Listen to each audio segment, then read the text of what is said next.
Si tu souhaites me soutenir, n'hésite pas à t'abonner à la chaîne. Tu peux aussi activer la petite cloche, comme ça tu auras accès à toutes mes vidéos. Tu peux aussi me rejoindre sur Twitter et suivre quotidiennement mes analyses techniques. Je te mets tous les liens en description. Bonjour à tous, très content de te retrouver aujourd'hui pour une nouvelle vidéo, la première de la semaine. Donc on va faire une analyse technique un peu long terme, on va essayer d'analyser ça en daily pour un petit peu les structures, les patterns, les niveaux clés à surveiller, puis on rentrera peut-être dans le détail en fin de vidéo. Alors tu vois ici, c'est étonnant, juste avant de lancer la vidéo, j'ai cliqué sur ce lien et c'est exactement ce que je pense. Donc le mieux en fait c'est que je te lise rapidement l'article et ensuite je te fais l'analyse technique de ce qui est écrit dedans. Et tu verras que la réflexion que j'ai autour de l'analyse technique de Bitcoin se regroupe quand même, se recoupe pas mal avec cet article. Donc je vais te l'ouvrir là. Et en gros, les experts divisaient, le Bitcoin est-il sur le point en fait de s'effondrer ou de rebondir spectaculairement? C'est exactement ce que j'ai dans la tête. D'accord? Pour plusieurs raisons. On est vraiment sur un point pivot et je vais continuer la lecture et après tu verras qu'on va rentrer dans le détail de tout ça. Ok? Donc en gros, il te dit que le Bitcoin, après une chute sous la barre des 58 000, donc c'était la cascade de liquidation, doit prouver sa résilience, etc. D'accord, ok. Le Bitcoin a un point de bascule après une chute sous les 58 000 $. D'accord, donc ils te disent qu'on a baissé, etc. Nous devons vraiment commencer à rebondir et créer un plus haut supérieur pour confirmer que nous restons dans cette tendance haussière que nous observons depuis août. Donc ça, je vais te le montrer juste après, d'accord? Il insiste sur le fait que le cours du Bitcoin doit impérativement se maintenir au-dessus de 57 700 $. Ça, je vais te le montrer aussi, je vais te dire pourquoi c'est important, ok? Un passage sous les 56 000 $ pourrait marquer un plus bas inférieur avec, pour corollaire, la remise en cause de la tendance haussière actuelle. Je suis tout à fait d'accord avec ça, ok? En général, je lis énormément de conneries, mais là, pour le coup, ça recoupe plutôt ce que j'ai. Donc, tu vois, il y a des avis contradictoires. Moi, je vais pas te dire oui l'un, oui l'autre. Moi, je suis dans l'incertitude. Je comprends tout à fait ce qu'ils te disent là et je comprends tout à fait les incertitudes qu'on va avoir. Et je vais te dire pourquoi j'ai des incertitudes. Ok. Donc déjà, par rapport à l'article qu'on vient de lire, le mieux, c'est que je te trace mes droites et que je t'explique exactement ce qu'ils viennent de te dire dans l'article ici. En gros, on a cette espèce de canal qui est baissier, qui ressemble davantage en fait à un bull flag qu'autre chose, c'est-à-dire que on évolue en fait dans un drapeau baissier, c'est-à-dire que on vient littéralement taper le haut, le bas, le haut, je te l'avais déjà expliqué, le bas, et on revient chercher le bas. On est vraiment dans ce drapeau et en général, dans un marché à tendance fortement haussière, tôt ou tard, on vient retourner la structure à l'intérieur de ce bull flag, de ce drapeau, pour s'en extraire par le haut. D'accord? C'est exactement en fait ce qu'on est en train d'essayer de voir là. Donc peut-être que tu le vois pas, mais je vais te le montrer, et c'est pour ça que l'article te dit on doit absolument conserver les niveaux autour des 57 000 $, parce qu'en fait, tu vois ici, je vais mettre ça en pointillé. Hop, et donc ça viendra compléter en fait le live d'hier. J'y apporterai des précisions. Tu vois qu'ici, en fait, réellement, je t'en ai déjà parlé, mais c'est réel. On est venu faire un plus bas, on est venu faire un plus bas que le précédent, mais là, on est clairement en train d'essayer en fait d'instaurer une nouvelle dynamique haussière de l'autre côté de cette traîne-là, de ce gros support, ok? Donc l'idée maintenant, c'est pas de venir chercher des nouveaux plus bas. Ok, c'est de conserver une dynamique haussière de l'autre côté de ce point plus bas pour essayer d'avoir une nouvelle dynamique haussière pour s'extraire en fait de ce canal. Donc en fait, réellement, ce qu'ils sont en train de te dire dans l'article que je viens de te lire, c'est qu'ils ne connaissent pas le sens évidemment parce que personne n'est voyant, que la macroéconomie mondiale est incertaine. Des fois, on peut avoir des surprises, il peut y avoir des mouvements importants qui nous permettent à nous, nos indices, de prendre une direction claire. Mais en gros, ce qu'il est en train de te dire dans l'article ici, c'est que si on vient s'affranchir de ce niveau-là, qu'on repasse au-dessus et qu'on vient s'affranchir ensuite de ce niveau-là, on n'a aucune raison pour pas venir casser en fait les structures du haut et avoir un push assez rapide. C'est pour ça qu'il parle de hausse spectaculaire en fait et rapide. C'est-à-dire qu'on est vraiment ici en train d'essayer de retourner cette dynamique baissière avec une forme de W. Si on s'en affranchit, alors dans ces cas-là, on pourra envisager des targets beaucoup plus élevés. Pourquoi je te dis qu'on est dans une incertitude et que je peux pas te dire avec certitude qu'on va monter ou baisser? C'est simple parce qu'en fait ici, tu vois, sur mes indicateurs de momentum, on a ce qu'on appelle des contractions. Et donc c'est des mouvements comme ça qui viennent faire du ping-pong au sein d'un indicateur et qui te montrent qu'en fait ici, attends, excuse-moi, je vais virer un peu tout ça, on a des pressions acheteuses et des pressions vendeuses, et que ces forces-là s'équilibrent, et que c'est très difficile pour nous de savoir laquelle va l'emporter sur l'autre, parce qu'on ne connaît pas les mouvements qui vont intervenir de la part des institutions, des nouvelles économiques, etc. D'accord, ok. Donc on a une contraction sur RSI, on a une contraction également sur RSI et sur MACD, on le voit ici, donc on est vraiment coincé là-bas dedans. On attend la résolution de ces contractions qui devraient nous donner tôt ou tard en fait la direction de ce sens-là.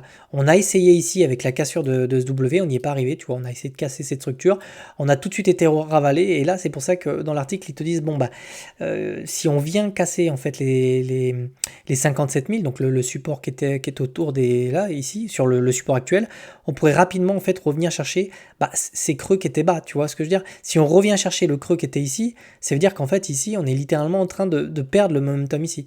Et si on retourne en fait sous les 55 000, ça nous montre qu'en fait on a tout simplement perdu le momentum. Okay, ce qui nous attend, c'est probablement un retest de cette grande pattern.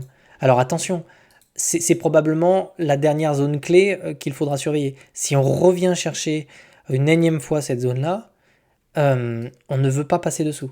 Encore une fois, on aimerait en fait avoir une forte réaction sur ces niveaux-là pour revenir très rapidement charger le haut du range. Ok, on y retournera. Tôt ou tard, on reviendra chercher ces zones de prix, soyons sûrs. Question de temps, en fait, on a énormément d'intérêt à y revenir. Mais on peut très bien se faire un peu peur avant de le faire. Ok, alors, comprends bien qu'ici, il y a des incertitudes. Ça se ressent dans mon AT, on n'a pas de direction. Tu vois que certains experts discutent de ça aussi, parce qu'on est vraiment sur un support et un niveau clé. C'est pour ça que cette analyse technique, en fait, au fur et à mesure que les jours et les semaines vont passer, bon, elle va pouvoir vraiment s'affiner par rapport aux structures qu'on va commencer à voir. Est-ce qu'on va casser les niveaux des 57 000? Est-ce qu'on va casser ceux des 55 000? Est-ce qu'on va revenir sur le bas du range, et auquel cas, il va falloir surveiller la réaction sur ce bas du range? Parce qu'ici, je te le dis tout de suite, hein, s'il y a de la réaction sur le bas du range, il y a un setup pour l'ombre magnifique. Hein. On peut très bien mêcher dessous, réintégrer, et alors dans ces cas-là, on vient chercher un long juste magnifique. Et ça, c'est des trades qu'il faut envisager, il faut se préparer à pouvoir les prendre, d'accord? Pour l'instant, moi, je fais absolument rien ici parce qu'on est en train de perdre le momentum, ok? Donc moi, j'avais comme idée de long cette structure-là, parce que pour moi, je la voyais se retourner, mais quand on a vraiment fait ce fake out autour du W, je suis sorti de position, j'ai coupé ma position, j'ai pris 30%, et maintenant, j'attends. Je suis spectateur, si tu veux, d'accord? Parce qu'on est dans de l'incertitude, ok? Autre chose...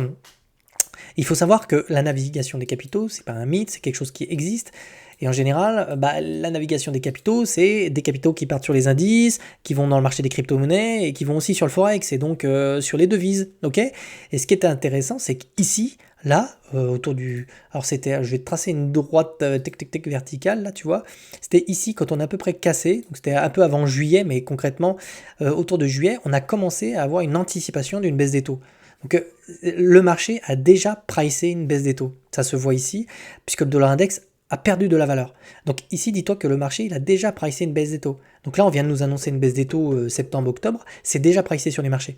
C'est ça qui m'interroge un petit peu. Est-ce que c'est pas un piège, cette histoire-là? On baisse des taux, tout le monde te dit qu'on va moon, partir sur la lune, etc.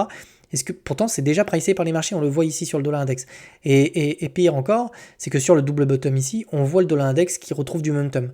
On le voit, on est retourné en zone de survente ici, et tout de suite on a un rebond. Alors est-ce que c'est un énième rebond pour revenir chercher des targets beaucoup plus basses, ou est-ce qu'au contraire on va vraiment retrouver du momentum pour revenir chercher des targets plus hauts? Ok, ça c'est des questions que je me pose. Ok. Dernière chose, c'est les indices. Tout simplement, on ne peut pas passer à côté de ça. C'est que ici, je vais me mettre en weekly. Attends, excuse-moi, je vais éteindre mon téléphone. Hop. Ici, on est en weekly. Paf. Donc, je vais te montrer les structures. Ça c'est une AT que j'ai postée sur Twitter. Je m'interroge quant à cette structure. Parce qu'on a vraiment ici du mal, en fait. On a vraiment du mal ici à trouver de nouveaux sommets sur le NDX. Il faut savoir que cette correction, elle est principalement liée en fait aux indices IA. Je sais pas, tu prends Nvidia, je te mets le contexte pour que tu comprennes. Ici, tu vois, on a eu cette grosse baisse. D'accord, je crois que Nvidia, ça pèse le monde. Enfin, je crois que ça représente le 440 pour te donner une idée, il me semble. Donc, le rebond technique qu'on a eu ici, c'est ce qui a permis, par exemple, au Nasdaq de ravaler une partie de la baisse. Ok, donc ça, faut bien comprendre que on est tenu artificiellement par 2 ou 3 entreprises là. Ok, de la tech, notamment Nvidia ici. Donc je me dis, tu vois, je me dis, on peut pas tenir à bout de bras un marché comme ça sans qu'à un moment donné, on ait une espèce de correction généralisée. Euh, Ici, ce que tu vois, c'est ce qu'on appelle donc c'est une divergence baissière. On est quand même sur des unités de temps en weekly. Je pense qu'elle se voit même en monthly. Elle se met, tu vois, en monthly. Donc là, c'est du mensuel. Euh, tu vois qu'ici, on a vraiment du mal à retrouver les mêmes niveaux de momentum qu'on avait ici sur le. Alors, je te montre les indices parce que Bitcoin et les indices sont corrélés. Ok. Si demain le Nasdaq se retourne, tu peux être à peu près sûr qu'on va bouffer une tartine sur BTC. Et je suis obligé de regarder ça. Alors, je sais que certains, ça les intéresse pas forcément, mais le Nasdaq, les indices, etc. Mais vous devez y jeter un œil parce que ça vous permet aussi de trouver les bottoms. Ici, vous aviez le même bottom sur BTC. Okay, c'est vraiment très coléré. Et là, vous aviez le même top sur BTC. Okay, donc, si on a un top ici sur le Nasdaq, et tu remarques aussi sur les niveaux de momentum ici, on a des niveaux de momentum qui sont quand même particulièrement élevés. D'accord? On est sur des niveaux qu'on n'a jamais atteints sur le Nasdaq. Ok? Donc à un moment donné, les marchés se corrigent d'eux-mêmes, parce que quand tu as une énorme offre, bah, la demande ne suit plus et tu as un marché qui corrige. Ok? Parce que tu en as certains qui prennent leur plus-value, etc. Donc là, tu as une grosse divergence. Et c'est pareil, on est sur des niveaux d'excès. Donc ça, c'est vraiment quelque chose que je veux surveiller. Et cette mèche qui a été ravalée, elle l'a été notamment grâce à Nvidia. Ok, sinon, on serait là en train de corriger, etc. Donc attention à ce mouvement-là. Je te dis pas que c'est la fin des haricots. Je dis warning, attention, on surveille ça. C'est pas. Peut-être qu'on va pousser jusqu'en fin d'année et qu'on va continuer à diverger comme ça. Hein. Ok. Et là, on aura encore des confirmations supplémentaires pour se dire bon, attention, ça pue la merde. Mais il y a des signes comme ça entre le dollar index, parce que une reprise haussière du dollar index, c'est peut-être simplement des capitaux qui quittent les indices pour se réfugier dans le dollar, etc. On ne sait pas. Donc il peut y avoir comme ça des petites choses qui m'alertent. Donc j'ai mis en contexte un peu tout ça. Si toutefois, alors je vais redescendre dans les UT et on va se projeter. Si on a une résolution haussière, très bien, le débat est clos, on revient chercher le haut, on le casse. Et puis la question se pose pas, on vient faire un nouveau sommet sur BTC. En revanche, si on revient chercher le bas ici, qu'on n'a pas de réaction ici, alors les niveaux qu'il faudra surveiller, je vais te les montrer en weekly. Alors on est sur de la projection baissière à long terme, ok. Tu comprends que pour le moment, moi j'ai toujours un biais boule à condition qu'on tienne le bas du range. Mais sinon, il faudra probablement venir chercher cette zone de prix, ok, autour des ETF. C'est pas quelque chose que j'exclus si on vient rechercher la borne basse ici. On pourrait faire un séjour express ici, ok. Donc c'est un scénario un peu catastrophe, bien que ça ne remettrait pas en cause la tendance haussière sur Bitcoin, même sur le long terme. Ok, je te dis ici, attention, on va surveiller maintenant ce qui va se passer. On va attendre des confirmations. Pour l'instant, on n'a pas de confirmation, on a juste une baisse de momentum. Et je vais terminer cet AT en te montrant un petit peu le sentiment de marché. Ok, donc là, on a eu ici un peu de. Alors, c'est un petit peu mitigé ici, mais globalement, on a des intérêts qui se sont ouverts ici. On le voit, ça a été principalement du long. Donc, je vais te montrer ça. On a un funding qui augmente. On a des intérêts qui augmentent. Donc ici, on a eu quand même pas mal de longs sur ces niveaux-là. Enfin, pas mal. On en a eu un peu. Hein. Ça reste très très timide ça reste très timide autour des 58 000 $. Donc difficile d'en tirer des conclusions. Mais globalement, on a quand même plus de longs qu'autre chose. Et ici, j'ai l'impression que c'est du short. Ok. Donc c'est pour ça qu'on a peut-être cette petite bougie verte. Ok.